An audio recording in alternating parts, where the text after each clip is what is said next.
Welcome to Luca is a Billionaire, where the only thing I invest in is your answers. You begin by confirming permissions and choosing what to share. Open Zoom, go to Settings, and enable screen sharing and system audio if needed. Once done, join the meeting and click Share Screen in the toolbar. Pick a single app window for focus or your entire desktop when you need full context. Make sure to close private tabs and pause notifications so your view stays professional.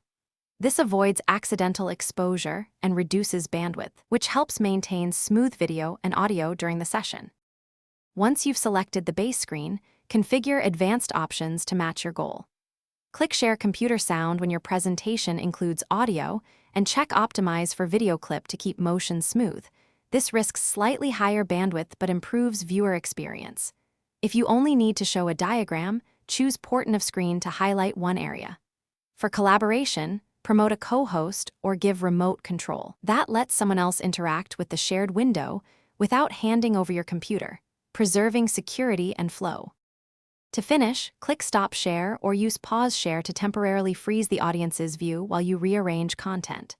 If you need a record, start recording before sharing, choose local or cloud storage, and confirm permissions with hosts. If participants can't see or hear, first reselect the exact window, confirm you shared system sound, and verify Zoom has screen record permission in your OS.